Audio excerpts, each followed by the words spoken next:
Anthologie française. Ce soir, Jean Rotrou, 1609-1650. Une émission composée par Jean Debert et réalisée par Georges Gravier, avec le concours de Denise Noël, sociétaire de la Comédie Française, de Régine Blaès de la Comédie Française, de Jacques Teja de la Comédie Française, de René Clermont, Jean Topard, Henri Poirier et Pascal Mazzotti. Prise de son Francis Granal, assistant René Raymond. Il suffirait pour composer une anthologie de l'œuvre de Jean Rotrou de recenser les pillages dont elle a été l'objet. Corneille, Racine et Molière se sont nourris sans vergogne à son râtelier, et c'est peu de dire qu'on ne lui en sait aucun gré, on ne s'en souvient même plus. Voulez-vous que je vous raconte une histoire? Un jour de 1663, un jeune homme se présente, un manuscrit sous le bras, chez Molière. 1663, je vous le rappelle d'un mot, c'est l'année qui suit la création de l'École des femmes et où Molière se prépare à un autre succès avec la critique de l'École des femmes. Il a le vent en poupe, son nouveau théâtre du Palais-Royal marche admirablement. Pour faire plaisir à Madeleine Béjart, il inscrit dans son répertoire La Sœur, une comédie de Rotrou. Est-ce une gentillesse à l'égard de Madeleine, qui a été l'amie de Rotrou avant d'être celle de Molière, et dont il a épousé la fille un an plus tôt? Est-ce une ironie cruelle pour celle qui, aux yeux du monde, se prétend la sœur de sa fille? Je n'en déciderai pas, et d'ailleurs ce n'est pas notre sujet. Ce que je veux indiquer au préalable, c'est que le jeune homme, arrivant chez Molière, montre une assurance, un dynamisme, une hâte à jouir du succès, et pour tout dire, un manque d'intérêt évident pour l'œuvre des confrères. Le jeune homme s'appelle Jean Racine, et il apporte une pièce qui s'appelle Théagène et Chariclée. Molière la lit ou ne la lit pas, et la refuse en déclarant à peu près ceci.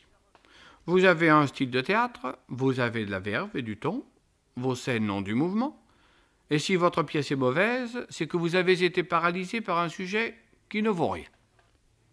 Un an se passe. Et cette année est riche en péripéties que je ne vous raconterai pas en détail, mais vous allez comprendre dans un instant où nous allons. La querelle de l'École des femmes fait courir tout Paris. Molière vient d'avoir un fils, le roi lui-même est son parrain. Les plaisirs de l'île enchantée à Versailles en honneur de Mademoiselle de Lavallière consacrent une réussite sociale et mondaine qui double la réussite théâtrale. Molière est au pinacle, il se croit tout permis, et il présente Tartuffe, le 8 mai 1664. Catastrophe, la pièce fait scandale, elle est interdite, l'auteur a perdu en une soirée le bénéfice de 6 années de lutte et de succès. Homme de décision, il cherche aussitôt de quel côté contrer. Un conseil in petto de Boileau.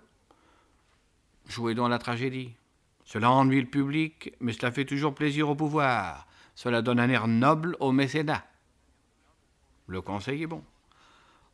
Rentrer en grâce et contrer du même coup sur leur terrain les adversaires réfugiés à l'hôtel de Bourgogne, c'est faire d'une pierre deux coups. Mais qui? Molière a bien un vieux sujet qu'il traîne depuis 15 ans, sans arriver à l'écrire. Boileau suggère Jean Racine. Beaucoup de talent, beaucoup de savoir-faire, un jeune homme qui ira loin.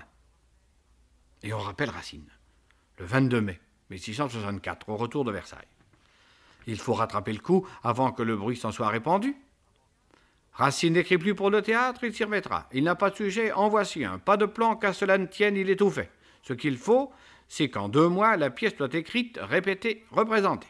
Les cris du jeune homme n'y font rien, Molière est un homme qui veut terriblement ce qu'il veut, et il n'y a pas de grande réussite sans acharnement. Au bout d'1 mois, 4 actes étaient écrits. Molière les lisait et les mettait en répétition sans pouvoir se défaire d'une espèce de gêne, dont il n'arrivait pas à préciser la cause.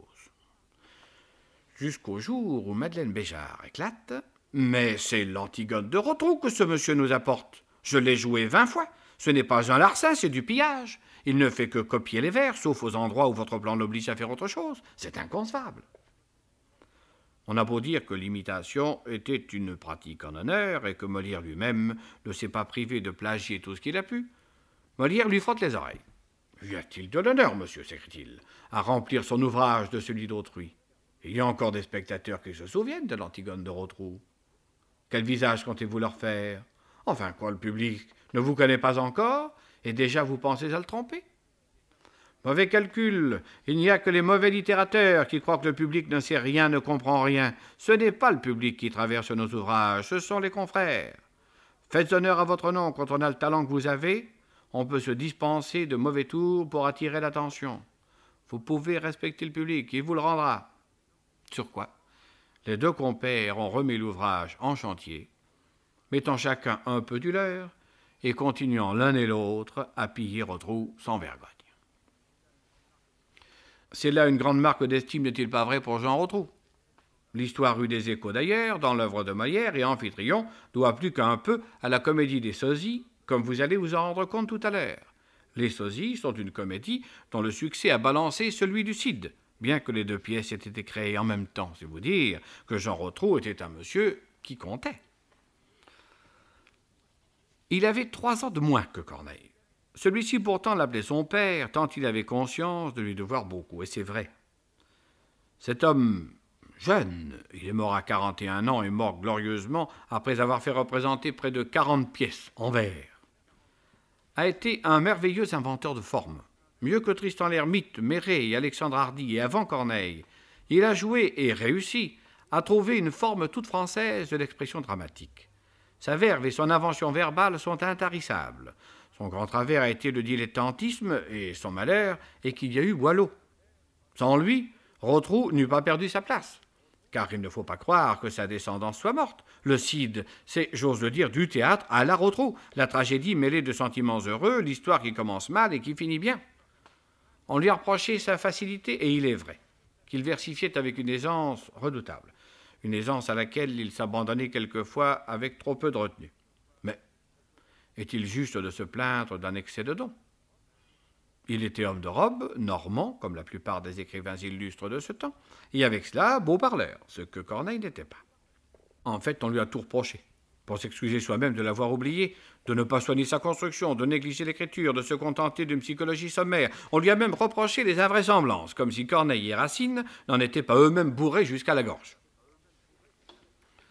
La vérité, savez-vous ce que c'est?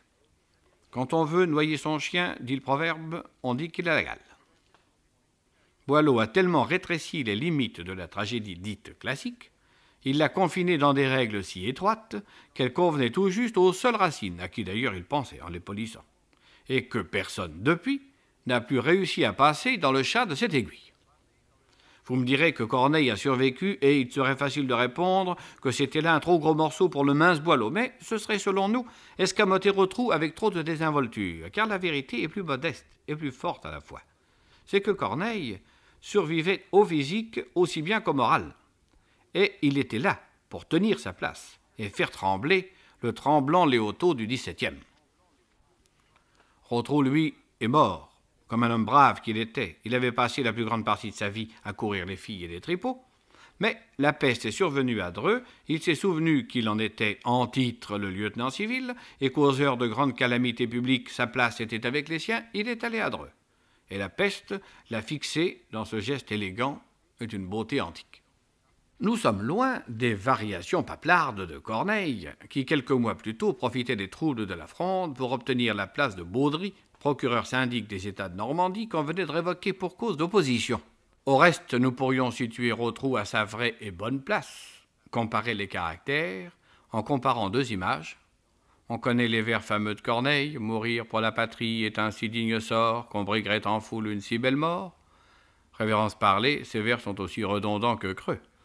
C'est une formule passe-partout pour faire vibrer par les sentiments les plus élémentaires, et qui ne présente pas un sentiment vrai. Corneille n'était pas un héros, et cela se voit. Dans le même temps, au 5e acte de son Iphigénie, Rotrou fait dire à l'héroïne, et là, vous verrez ce que c'est qu'un sentiment profond, qu'un cri qui vient du cœur. Mourir pour son pays, c'est payer une dette. Là, nous sommes dans la vérité, et non plus dans l'emphase. En réalité, car j'ai hâte de vous faire entendre cette voix, c'est elle qui nous réunit ce soir, Rotrou était l'homme qui pouvait susciter un théâtre de conception moins étroite, un théâtre vif, aéré, un théâtre qui pouvait avoir une descendance abondante et naturelle, un théâtre qui eût vaincu Boileau. Je n'irai pas jusqu'à dire qu'il avait l'étoffe d'un Shakespeare, parce que Shakespeare est un phénomène unique dans l'histoire, mais le théâtre français eût peut-être été plus shakespearien. dans un certain sens, plus libéré des unités étouffantes, auxquelles il n'a survécu qu'en les étouffant. Le génie de Racine n'y eut rien perdu, celui de Corneille y eut tout gagné. Remarquez en effet, pardonnez cette digression, je vous promets que c'est la dernière, que du jour où Rotrou meurt, Corneille s'arrête. Corneille n'avait pas besoin de Rotrou, bien sûr, pour écrire ses pièces. Pourtant, la coïncidence est là. Non seulement il s'arrête, mais encore, il s'arrête sur la chute d'une sombre tragédie pertarite, alors qu'il venait de remporter la même année 2 succès retentissants avec Andromède et Nicomède, 2 tragicomédies beaucoup plus dans la manière de Rotrou. Tout se passe comme si le genre même était mort avec ce dernier. Et oserons-nous faire observer que 9 ans plus tard, quand Corneille est sorti de sa retraite sous la pression de Molière, il n'a jamais retrouvé sa veine d'antan. Quelle pièce du second Corneille nous est encore sensible? Rotrou marquait son époque. L'éminent historien M. Antoine Adam, dans son admirable histoire de la littérature française au XVIIe siècle, est sévère pour lui. Après lui avoir reconnu tous les dons, le style, l'invention, le sens dramatique, il ajoute que les caractères sont inconsistants. Il parle d'agitation dont le spectateur cherche en vain les motifs. Pièce curieuse pour l'historien, elles se lisent avec une attention amusée, mais leur faiblesse est évidente. Eh bien, nous allons y aller voir. Vous connaissez tous l'Amphitryon de Molière, vous avez bien présent à l'esprit le premier acte, le monologue de Sosie, l'arrivée de Mercure. Les sosies commencent un peu différemment par un monologue de Mercure qui annonce qu'il va se cacher sous le déguisement de Sosie. Mais à partir de l'entrée de ce dernier, n'était que la pièce est en alexandrin au lieu d'être en vers libre, on se croirait chez Molière. Prenons de sa figure et de son propre nom le droit de le chasser de sa propre maison. Mettons feinte, serment et malice en usage. Représentons ses mœurs ainsi que son visage. Battons-le de ses traits. Mais pourquoi dans les cieux d'un si fixe regard attache-t-il ses yeux? Par quelle ivrognerie ou quel plaisant caprice a le dieu de la nuit oublié son office? Il semble que ces feux cloués au firmament contre leur naturel n'aient plus de mouvement. Je ne vois dévaler dans leurs grottes liquides Orion, ni Vespère, ni les 7 Atlantides. La lune semble fixe, et jamais le soleil, si leur cours est si lent, ne rompra son sommeil. Achève, heureuse nuit, d'obéir à mon père, et de longtemps encore ne finit ta carrière. Amant, que cette nuit vous veut favoriser. Mon père en fait l'épreuve, et c'est bien en user. Autre ne fut jamais de si longue durée qu'une ou de 1000 coups j'eus la peau déchirée, où 100 valets sur moi se lacèrent les bras. La lune, pour me voir, arrêta court ses pas. De vrai, cette première était plus longue encore, et je désespérais du retour de l'aurore. J'arrive enfin chez nous. Entrons, nous y voici. Mais à l'heure qu'il est, que fait cet homme ici? Il est poltron, au point où plus on le peut être. Je crains bien pour ma bourse un changement de maître. Il tremble. Et je conçois du bruit que font mes dents un présage assuré de mauvais accidents. C'est cet homme officieux, s'étonnant que je veille, quand si profondément tout le monde sommeille, soigneux de mon repos plus qu'il n'en ait besoin, me va faire dormir sans doute à coups de poing. Combien de ce repos la crainte me travaille. Dieu, quel homme voilà, quel port et quelle taille. Pour accroître sa peur, menaçons, parlons haut. Sus mes poings, donnez-moi le repas qu'il me faut. Faites un compagnon de sort et de disgrâce aux 4 hommes qu'hier j'assommai sur la place. Il sûre qu'au besoin vous êtes bons et lourds. Je ferai le 5e. Oh, malheur de mes jours. De votre premier coup, ne laissez dents en bouche. Et de quoi donc manger?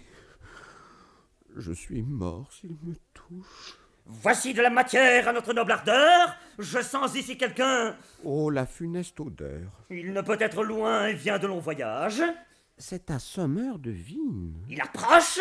Courage! Si tu me dois toucher contre ce mur, au moins, par gloire ou par pitié, Daigne à me lire tes poings. Chargeons-le d'importance. et je suis là de sorte que sans charge, moi-même à peine je me porte. Mais où ce malheureux détourne-t-il ses pas? Quel serait mon bonheur s'il ne me voyait pas? Sa voix, ou je m'abuse, a frappé mon oreille. Et sa main va frapper la mienne à l'appareil. Il vient, je l'aperçois. J'ignore qui je suis en l'état malheureux où mes jours sont réduits. De peur, le poil me dresse et tout le corps me tremble. Mon ambassade et moi sommes péris ensemble. Mais ta vertu, sosie, au besoin se dément. Il est seul comme toi. Parle-lui hardiment. Toi qui portes Vulcain en cette corne esclave, Mais toi qui brises tout et qui fais tant du brave, où s'adressent tes pas? que t'importe où je veux. Es-tu libre ou captif? Oui, Mais lequel des deux? lequel des deux me plaît, ou tous les deux ensemble. Ce maraud veut périr. Telle menace qui tremble. Mais qui de grâce es-tu? Qui t'amène en ce lieu? J'appartiens à mon maître. Es-tu content? Adieu. J'arracherai Pandare cette langue effrontée. Les remparts sont trop bons pour s'y voir affronter. Poltron, répliques-tu? Que viens-tu faire ici? Mais qui cherches-tu, toi qui t'en mets en souci? Créon y fait veiller les gardes de la ville. Oui, mais notre retour rend ce soin inutile. Va, laisse cette charge aux gens d'Amphitryon. Ami, qui que tu sois, ou domestique ou non, Eh bien, fuis tôt, et perds cette humeur suffisante, ou ta réception ne sera pas plaisante. je suis de ce logis. C'est où tendent mes pas. Et tous tes vains discours ne m'en chasseront pas. Je te vais rendre vain, sais-tu de quelle sorte? En ne te chassant pas, mais faisant qu'on t'emporte. Ça, mes poings, travaillons. Mais pour quelle raison me met un étranger hors de notre maison? Quel droit y prétend-il? Hors de ta maison, traître. Oui, puisque j'y demeure et qu'elle est à mon maître. Quel maître? Amphitryon, chef du peuple thébain, qui, chargé de laurier, arrivera demain. Et ton nom, imposteur? On m'appelle Sosie. Oh Dieu, quelle impudence ou quelle frénésie! Je ne m'abuse point, je parle sainement. L'imposteur, l'effronté, de quelle audace il ment! On t'appelle? Sosie? Attendant, misérable, tu viens si prestement de forger cette fable. De cette invention, 100 coups seront le prix. Au secours! Au voleur! Tout est sourd à mes cris! Oh mensonge, Pandare! Tu joins encore la plainte? Je ne t'ai point menti, je t'ai parlé sans feinte. Quoi? Sosie est ton nom. Je te l'ai dit, hélas. Sosie! Et plutôt si elle ne le fussé-je pas. Mais point! 100 coups encore pour cette menterie! Mais qui veux-tu que je sois? Dis-moi, je te prie. Épargne un malheureux. Dis ton nom, affronteur! Je suis ce qui te plaît. Je suis ton serviteur. Car tes coups m'ont fait tien. Ton audace est extrême, jusque à m'affronter et prendre mon nom même. C'est moi qui suis Sosie! Et dans cette maison, jamais d'autre que moi n'en a porté le nom. Que viens-tu faire ici? Chercher mon cimetière et fournir à tes coups une indigne matière. Es-tu Sosie encore? Réponds, qui l'est de nous? Plutôt si elle le fut-il et reçut-il les coups. Approche. Dis ton nom. Parle. Quel est ton maître? Tu m'as mis en état de ne me plus connaître. À quelle déité s'adresseront mes vœux? Mon maître est... Qui? Je suis... Quoi? Rien, si tu ne veux. Que t'importe mon nom? Et quelle extravagance te le fait usurper avec tant d'arrogance? De grâce, permets-moi de parler librement. Tu sauras qui je suis en 2 mots seulement. Oui, parle. Ma bonté t'accorde cette trêve. Amphitryon, Dis tout. Sosie, Après, achève. Amphitryon... Que crains-tu? Parle tout. Faisons donc trêve au cou, je ne dirai mot. Oui, Je te la tiendrai. Je te crois, mais sur peine. Que Mercure à jamais prenne sosie en haine. Pour rompre son serment, il est trop généreux. Parle! Je suis sosie. Encore! Malheureux! Arrête! J'ai fait trêve et ton serment te lie. Ces coups sont un remède à guérir ta folie et ton mal, je m'assure, est décru de moitié. Oh, déplaisant remède, importune pitié. Fais ce qu'il te plaira. Mais cette violence ne saurait plus longtemps m'obliger au silence. Ta fourbe peut bien être un obstacle à mes pas, mais toutes ces raisons ne me changeront pas. Je n'emprunte le nom ni la forme d'un autre. Je suis le vrai sosie, et ce logis est nôtre. Oh, le fou, l'insensé! Ce sont tes qualités. Mon maître, Amphitryon, ses ennemis domptés, ne m'a-t-il pas du port envoyé vers Alcmène lui conter du combat la nouvelle certaine? N'en arrivais-je pas une lanterne en main? Voilà pas le palais de ce prince thébain? Ne te parlais-je pas? Sais-je pas que je veille? Tes poings ne m'ont-ils pas étourdi cette oreille? Que n'opposais-je donc ma défense à tes coups? À quoi perds-je le temps? Que n'entrais-je chez nous? Dieu! De quelle couleur il sait peindre un mensonge? Dois-je croire mes sens? Veillais-je ou si je songe? Il dit de point en point ce qui m'est arrivé. Car mon maître, en effet, le combat achevé, et sa main de Ptérel ayant coupé la trame, m'a, du port euboïque, envoyé vers sa femme lui conter de nos faits l'heureux événement. Je ne me connais plus.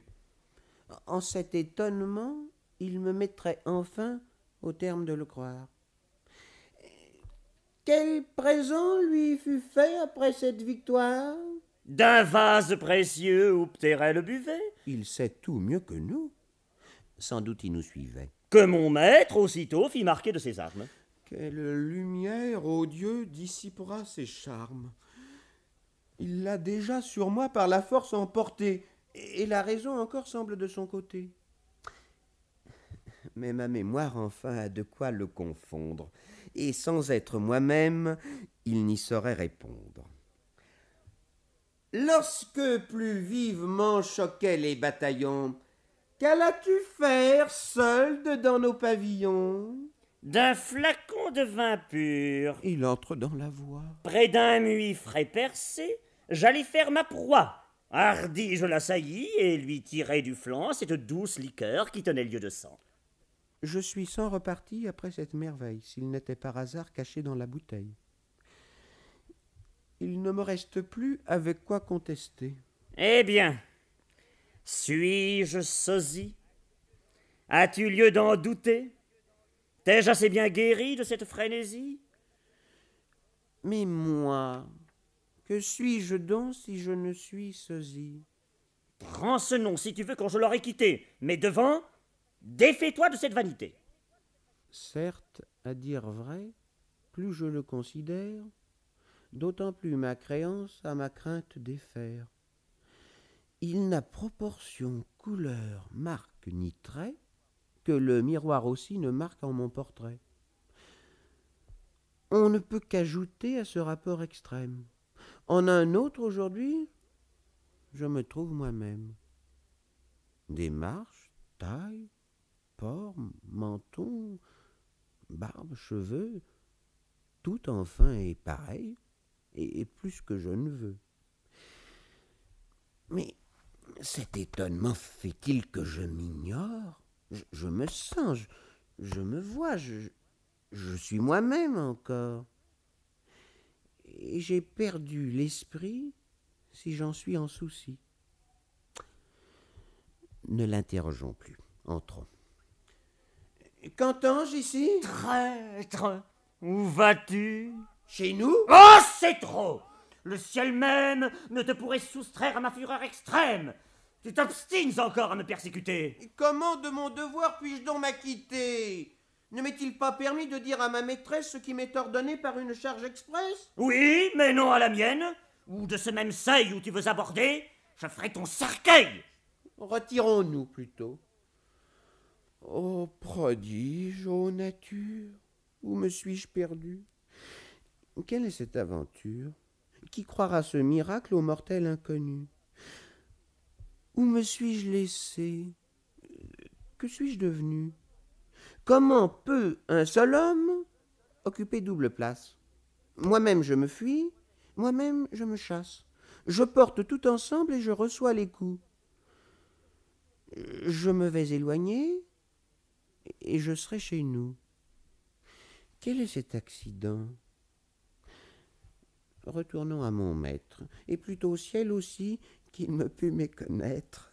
De cet heureux malheur naîtrait ma liberté, et ce serait me perdre avec utilité. Ni la psychologie sommaire, ni la vaine agitation ne sont des termes qui conviennent à des scènes si vivement enlevées dont on peut dire comme hier à tout prix. Remarquez, pour rendre à chacun son dû, que les sosies sont antérieures de 6 ans au menteur de Corneille. Ils ont été créés au mois de décembre 1636, en même temps que le Cid, et ce fut un triomphe. Pourtant, ce n'était pas là le genre favori de Rotrou. Il ignorait Shakespeare, mort pourtant depuis 20 ans, mais comme tous ses contemporains, il connaissait fort bien le théâtre espagnol. Ce n'est pas un trait qu'il faille attribuer au seul génie de Corneille que la découverte du répertoire espagnol. Tous ses contemporains l'ont fait. Comment peut-on oublier que les guerres de religion avaient peuplé la France de troupes espagnoles, que le théâtre espagnol avait même tenté de s'installer à Paris, comme les Italiens, sans succès d'ailleurs. Sans compter que l'Espagne n'a jamais cessé de tenir une grande place dans notre littérature. Voyez Le Sage et son Gil Blas, et Marivaux, et Figaro, et Hernani, sans parler de Barrès, de Monterland ou de Malraux. Seulement, ce qui intéressait Rotrou dans cette littérature, c'était son côté jeu, son étrangeté, son mélange de comique et de tragique. M. Antoine Adam ne lui a fait grâce que de Venceslas et de Saint-Genet, mais ce sont là précisément les ouvrages par où il est le moins original, par où il laisse le plus entrevoir les chiourmes de Boileau. Alors que dans une tragicomédie comme L'Or persécuté par exemple, il s'en donne à cœur joie. Dans L'Or persécuté, on comprend pourquoi Corneille a eu une telle audience avec le Cid. La tragicomédie était le jeu le mieux au point de l'époque. Quoique la pièce soit d'origine espagnole, l'action se passe en Hongrie. Le roi, dont on ne voit pas bien quelles sont les occupations même politiques, est cependant soucieux. Ses agents lui ont fait savoir que son fils Oranté aime en mauvais lieu. Entendez par là qu'on soupçonne la malheureuse de n'avoir pas de naissance, d'être même sans parents, ce qui suffit à la faire soupçonner de galanterie. D'un certain point de vue, c'est Aucassin et Nicolette, d'un autre, c'est la reine morte. Le roi fait rechercher l'or pour la faire disparaître, mais les deux amants imaginent un stratagème pour se cacher du roi. L'or se travestit en page de la suite du prince, de sorte qu'elle pourra impunément demeurer avec son amant. Mais ce n'est là bien sûr qu'une ruse. Pour gagner du temps, il faut convaincre le roi. Voici comme ils s'y prennent. Le roi, qui ne la connaît pas, la voit sans défiance, habillée en page aux côtés de son fils, et il propose un marché. Lâche sang de mon sang! Avec quelque justice que mon ressentiment penche vers ton supplice, je veux à ta folie et non à ton dessein rapporter ces effets d'un jugement malsain, et je m'offre de faire, en présence du comte, un accord avec toi dont tu mourras de honte. Mets cet infâme objet de ton lâche désir en l'endroit le plus sûr que tu puisses choisir, et si je puis prouver à ton impertinence et sa méchante vie et son incontinence défaire à mon vouloir, qui respire ton bien, comme ne le pouvant, je me soumets au tien. Une fidèle preuve, et que j'en aurais eu, ou par ma propre oreille, ou par ma propre vue, me la ferait haïr à l'égal de la mort. N'en crains rien. Oui, Seigneur, j'accepte cet accord par les sacrés respects où le sang me convie, et par ce qui m'est cher, le bien de votre vie. Que cette affaire, donc, reste au terme qu'elle est. Détrompé, je me range au parti qui vous plaît. Vous plaignez bien la foi que vous avez donnée à cette vicieuse, à cette abandonnée. Tant qu'au moindre soupçon qu'on t'enverrait formé, je mourrais à tes pieds pour te la confirmer. Quoi? Pour une effroyable et si digne de haine? La frayeur que tu fais est une douce peine. Si laide, puis-je bien vous causer tant d'ardeur? Tu feras bien du mal avec cette laideur. De l'horreur. De l'amour. De la peur. De l'envie. Mon prince, mon espoir. Ma princesse, ma vie. Enfin, vous confondrez, beaux yeux, beaux enchanteurs, vos persécutions et vos persécuteurs, et bientôt vos rayons dissipant tout nuage, en de fâcheux esprits ne verront plus d'ombrage. Mais, ma chère princesse, attendant ce beau jour, seconde un joli trait que m'inspire l'amour. Quel? Dites seulement. d'aller au roi toi-même, prouver en tes habits que ta grâce est extrême. Je veux qu'il rende hommage à des charmes si doux. En mes habits? Mon prince, à quoi m'obligez-vous? À rien. Certaines fourbes à ce sujet conçues ne m'ont fait espérer qu'une agréable issue. Viens, je te la dirai. Si vous le souhaitez. J'y cherche vos plaisirs et non mes sûretés. Est-ce que cela n'est pas plein de grâce et d'émotion? Dès le second acte, la rue s'épanouit. Le conseiller du roi vient annoncer une visite. Sire, en la basse cour, une jeune beauté attend qu'on la présente à votre majesté.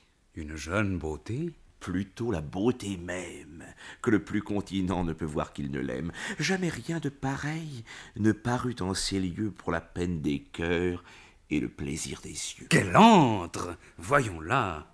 Si c'est quelque déesse, prions-la d'un miracle au besoin qui nous presse. Prions-la de confondre et l'or et ses desseins, et de rendre à mon fils des sentiments plus sains. Grand roi, dont la justice égale la puissance, extermine le vice et soutient l'innocence, de tous les gens de bien l'espoir et le recours.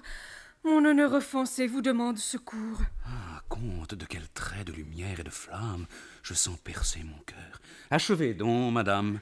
Mon nom est Éliante, et mon père autrefois reçut en votre cour d'honorables emplois. Son nom, malgré sa mort, vivra dans vos histoires. Il vous a de son sang acheté des victoires. Ce fut Théodamas. J'ai connu sa valeur. Sa perte, avec vous, m'est un commun malheur, et j'allais, à sa gloire, égaler sa fortune, quand il paya sa vie à cette loi commune. Je vis donc avec lui mon espoir abattu. J'héritais pour tout bien de sa seule vertu.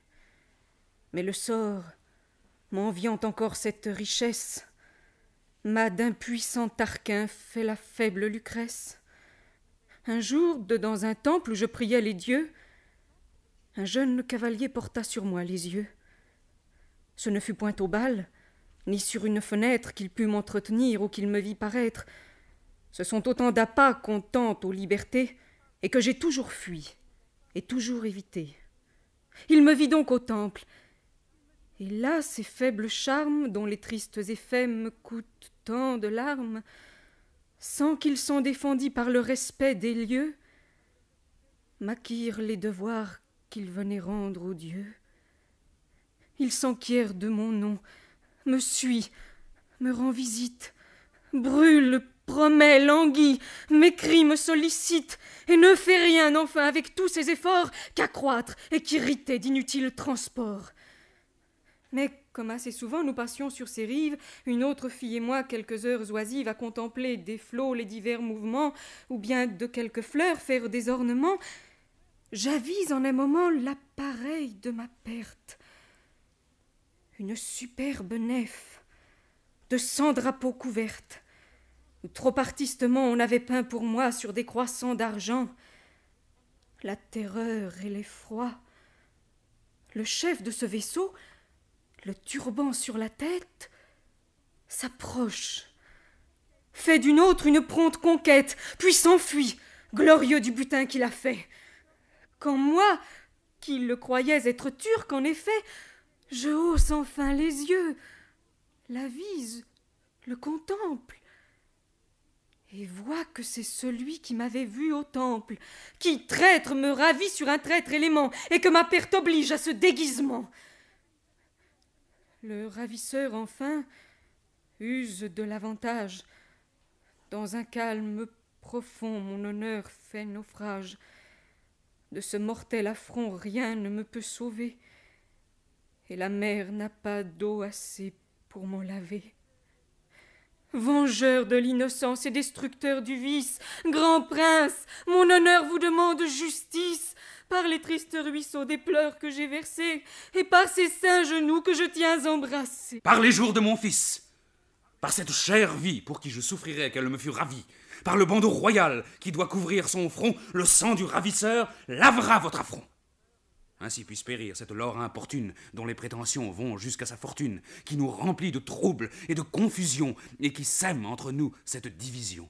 Nommez-le seulement. Sire, il n'est nécessaire ni de savoir son nom, ni d'émouvoir l'affaire. Commettez seulement quelqu'un à cet emploi, et je mettrai la chose au terme que je dois. Oui, comte, à votre soin, j'en commets la poursuite. Suivez-en tout son ordre, et partout sa conduite. J'exécuterai, sire, avec fidélité la charge que j'en ai de votre majesté. Approche, écoute un mot. Puis-je, avec justice, punir un criminel dont je deviens complice, moi qui sens que mon cœur incline à son forfait, qui commet de désir ce qu'il commit des faits? Ah, compte le beau crime! Avec quel artifice ne voudrais-je en pouvoir mériter le supplice? De quels puissants efforts mon cœur est combattu? Oh, merveilleux trésor de grâce et de vertu, que ta conquête est riche, et que la violence dont on peut acquérir est une belle offense! Que te saurais-je, comte, offrir de précieux? Partage avec moi l'empire de ces lieux. Divisons entre nous mes biens et ma puissance, et de cette beauté m'acquiert la jouissance. Dieu, quel est ce pouvoir que votre majesté en soit sitôt réduite à cette extrémité? Mais quel est son visage, où presque l'abondance des charmes qu'on y trouve en détruit la créance? Crois-tu qu'il soit possible, auprès de tant d'appâts, de vivre, de les voir, et ne les aimer pas? Va, comte, parle-lui. Soulage mon martyre. M'acquérant ses faveurs, tu t'acquiers un empire. Conduis ma passion au but que je prétends. J'entre en mon cabinet, pourtant donner le temps. Quelque difficulté qu'à l'abord elle fasse, la brèche déjà faite assure de la place.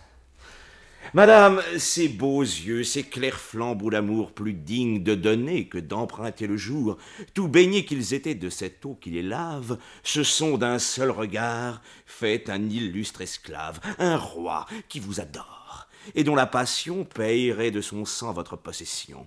Des faveurs qu'on lui fait, son rang ôte le crime.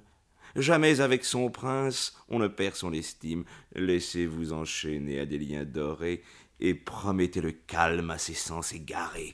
Comme lui, de sa part, après cette allégeance, promet à votre honneur une prompte vengeance. N'accusons plus le sort. Il a trop fait pour moi, après tant de malheurs, si je plais à mon roi. La perte de l'honneur à son sujet soufferte est, à la plus honnête, une honorable perte. Allez, assurez-le que sur ce peu d'appât, il est plus absolu que dessus ses états. Voilà, sans trop attendre, accordez ma requête, et j'emporte à bon prix une riche conquête. Madame, assurez-vous que ce consentement est à votre fortune un heureux fondement. Mais où promettez-vous du secours à sa peine? Chez moi, d'où j'enverrai quelqu'un qui vous y mène. Et quand? Dès ce soir même. Adieu, car il est tard. Un des miens de ce pas vous viendra de ma part. Comte, eh bien, c'en est fait. La place s'est rendue, et contre cet assaut c'est fort peu défendu. Que votre épargne, sire, est un fort arsenal, et que l'or est un charme à la vertu fatale. Je me laisserais vaincre à l'ardeur d'Oranté, si par de si beaux yeux elle était excitée. Et quiconque est esclave en si belle prison accorde la faiblesse avec la raison. Mais encore, quelle est l'heure et la place assignée? Chez elle, pour ce soir, la parole est donnée. En sais-tu sa maison? Laissez-moi le souci, dans un moment au moins un des siens vient ici. Ah, Dieu! Il me fallait pour modérer ma joie rencontrer ce mutin. Quel malheur me l'envoie. Une dame seigneur, au sortir du palais, d'une extrême beauté si j'en connus jamais, m'a chargé de vous voir touchant quelques promesses qu'elle dit avoir faites à l'ardeur qui vous presse, puis, trouvant à propos son carrosse en ces lieux, plus vite qu'un éclair s'est ravi à mes yeux. Touchant quelle promesse? Et quelle est cette femme? Nous aurait-on joué? C'est, seigneur, cette infâme, cette fille perdue et cet objet d'horreur que vous persécutez avec tant de fureur, c'est celle qui, tantôt, sous un habit de page, vous a vu la traiter avec tant d'outrage. C'est celle où vos flatteurs trouvent tant de défauts, et ce sont ces appâts qu'ils vous peignaient si faux. Elle a cru, comme moi, qu'elle pouvait sans crime vous voir et vous ôter cette mauvaise estime, et par un trait d'esprit de son invention, a mis l'affaire au but de votre intention.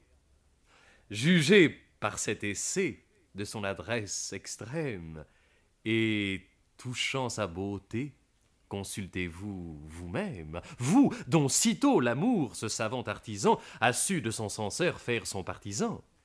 Considérez, monsieur, si depuis tant d'années que je vois ces beaux yeux qui font mes destinées, j'aurais pu résister à ces jeunes vainqueurs, si savants et si prompts à la prise des cœurs, et si, d'un seul regard vous ayant fait malade, ils m'auraient épargné.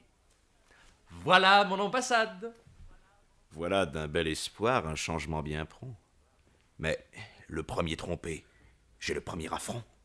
Tous mes sens interdits démentent mon oreille, touchant cette impudence à nul autre pareille.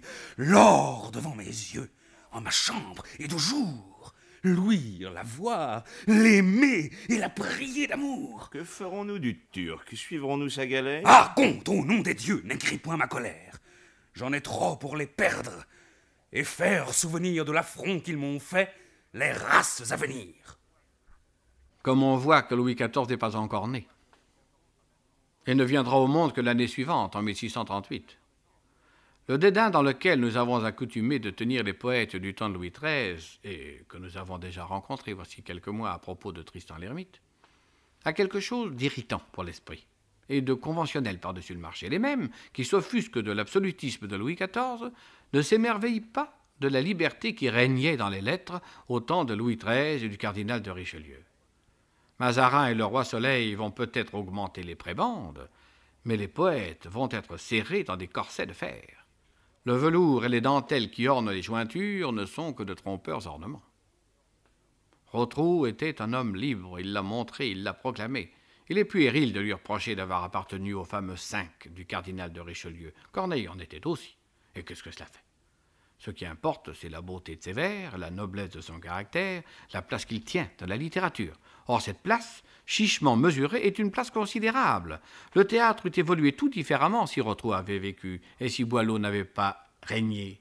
Car il eût galvanisé l'art dramatique et contribué autant et peut-être plus que Corneille à lui donner des formes d'une harmonie toute française. On lit chez les historiens sérieux que ce qui a distingué Corneille de ses contemporains, ce qui lui a conféré une grandeur unique, c'est qu'il a eu le sens d'une tragédie moderne, tandis que des auteurs comme Rotrou ou comme Tristan restaient fidèles à une esthétique périmée. Vous avouerez que le reproche n'est pas banal, quand on songe à ce que nous apprenons tous sur les bancs de l'école, que c'est précisément la vertu antique dont Corneille nous offre la peinture, que c'est précisément son côté vieux théâtre que Boileau et Racine ne pouvaient pas supporter. Connaissez-vous Don Bernard de Cabrère?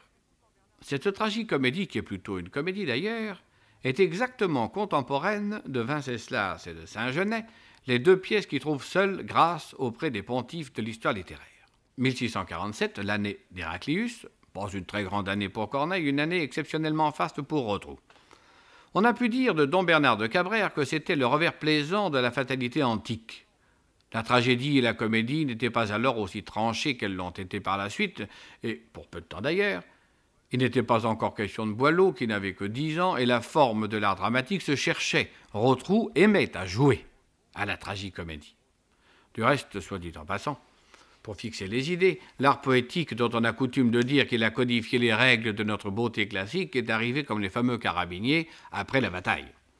Il a paru en 1674, c'est-à-dire 1 an après la mort de Molière, et Racine n'a plus que Phèdre à donner. Quant à Corneille, il est à la veille de Suréna, la toute dernière de ses œuvres. Ainsi donc, le soi-disant maître Boileau n'a jamais été là comme ailleurs qu'un serre-fil. Laissons donc de côté ces histoires d'influence, de bon goût, de mise en ordre. Tout cela est arrivé trop tard. Et après Racine, la tragédie est morte. La question est donc définitivement réglée. Et revenons au charmant Don Bernard de Cabrère. Le roi d'Aragon, Dom Pèdre, en a fait son favori. Il est beau, il plaît aux femmes. Son charme et sa vaillance sont favorisés par une chance que rien ne dément. Il va guerroyer un peu partout, comme c'est l'usage dans les ouvrages de cette époque, pour affermir le trône de son roi. La formule est de Corneille, mais elle est générale.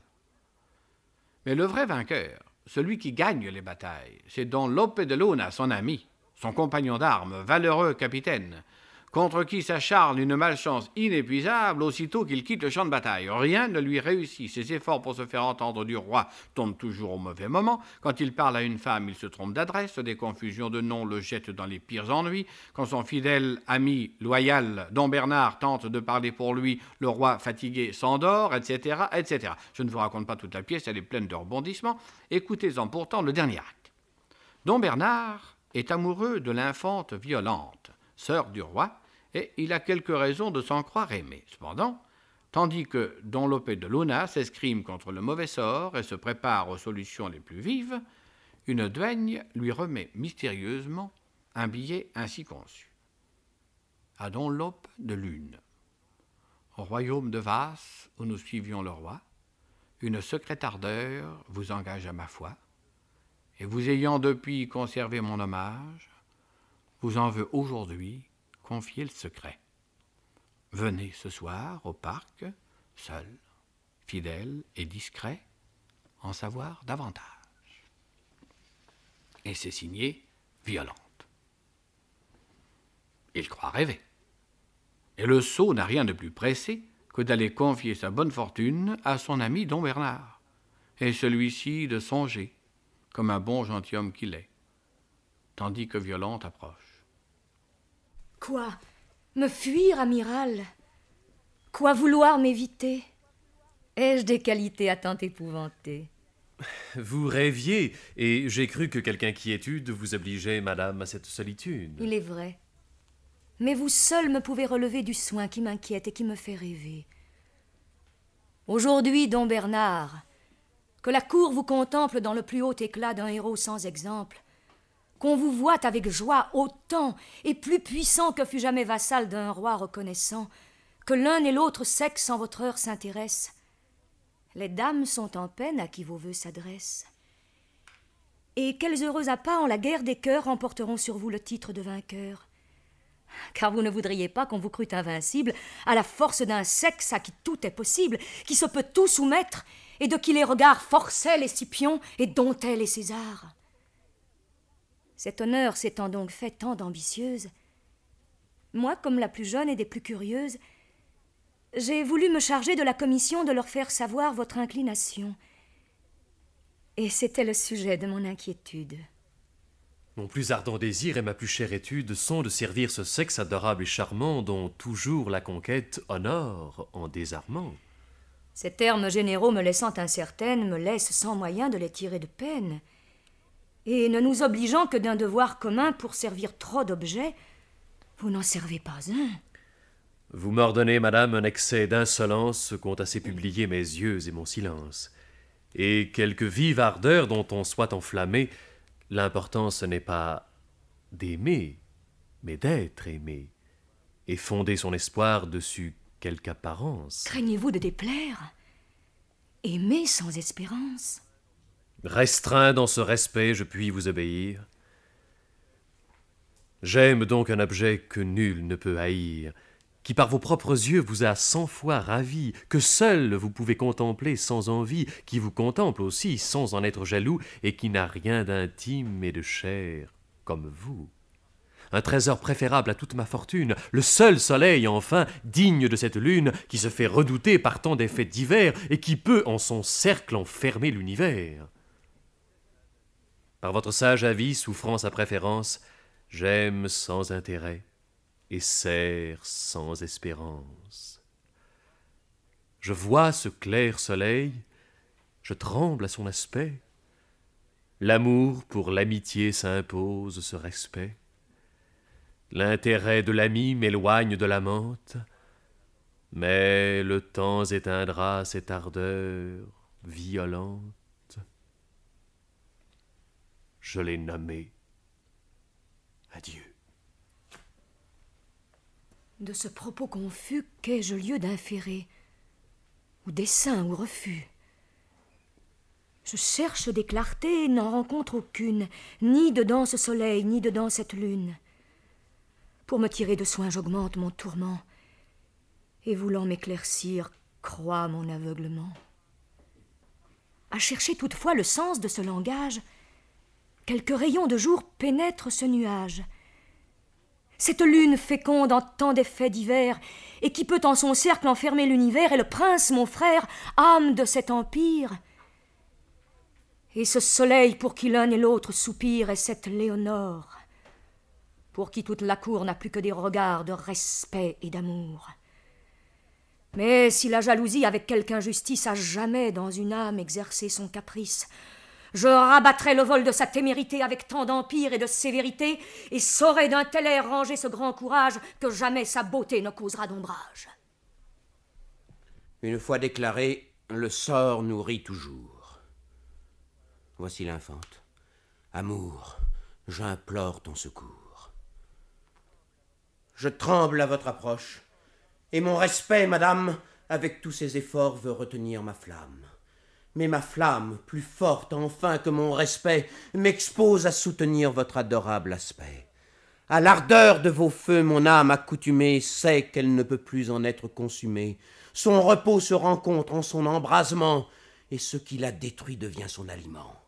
Quoique par ma naissance à la vôtre inégale, mon espoir s'élevant aussitôt se ravale, et que je semble prendre un vol trop arrogant. Oh Dieu, que veut ce folle et cet extravagant? Vos propres mains, madame, ont avoué l'audace de ce feu qui chez vous rencontre tant de glace, et m'ont fait espérer quand vos yeux m'ont blessé. Qu'entends-je? Oh là, quelqu'un! Chassez cet insensé! À tort de mes tribus votre beauté s'irrite.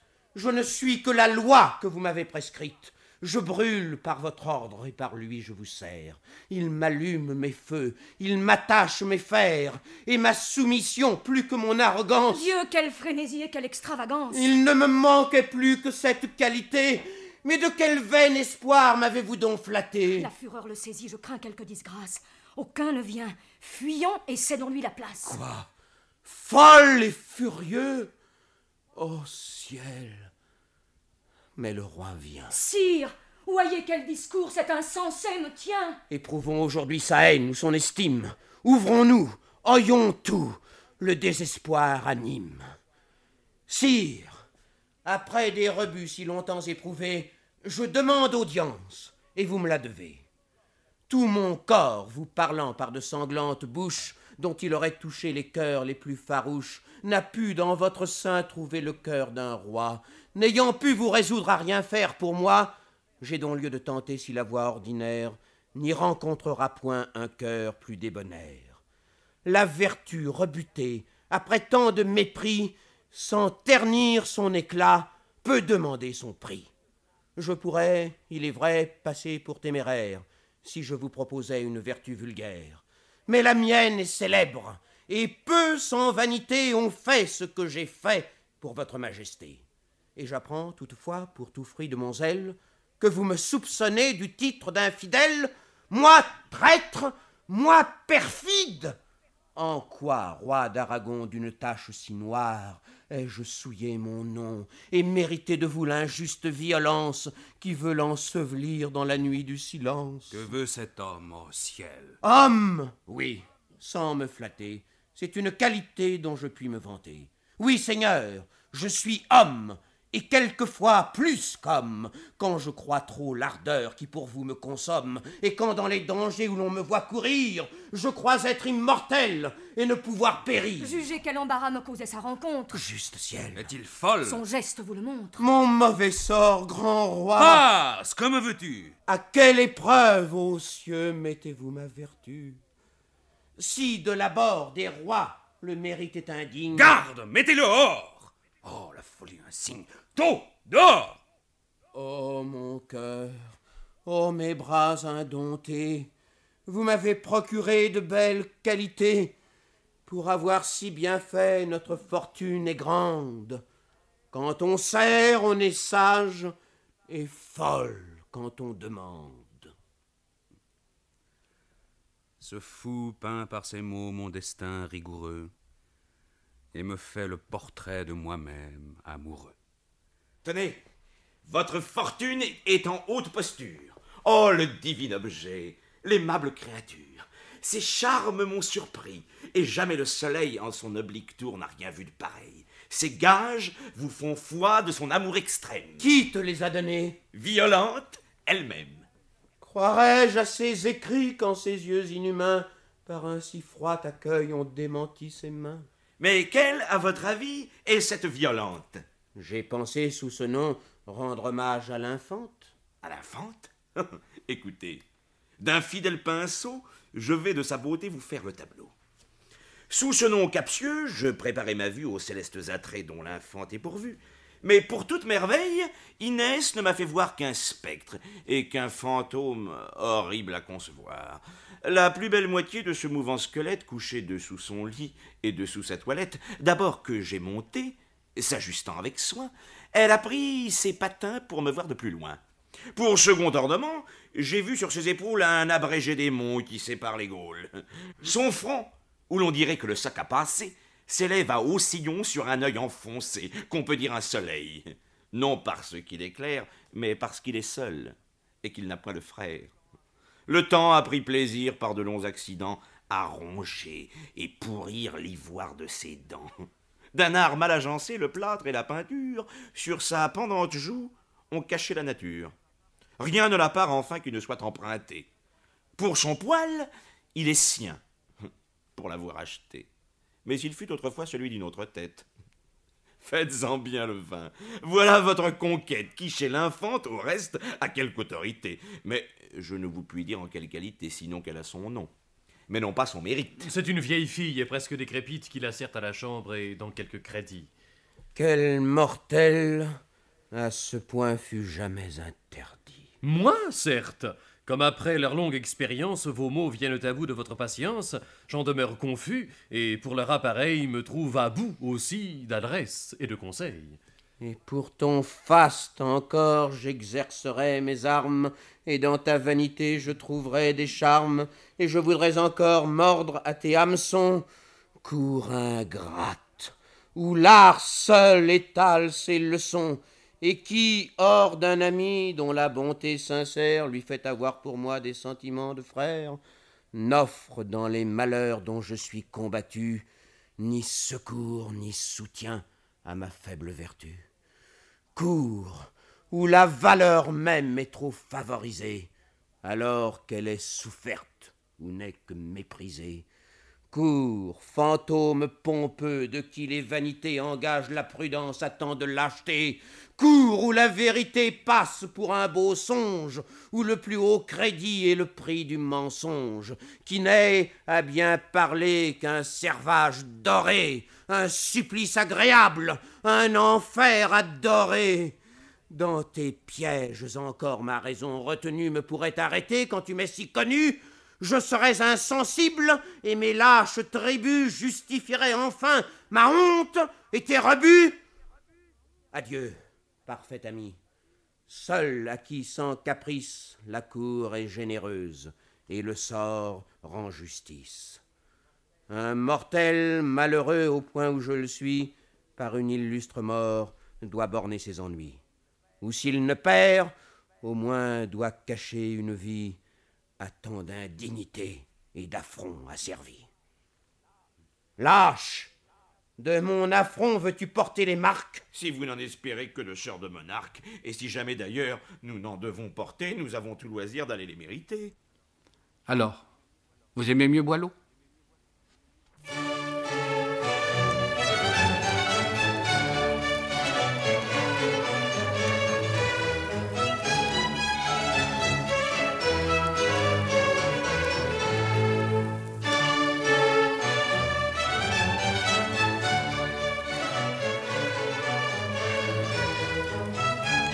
Anthologie française.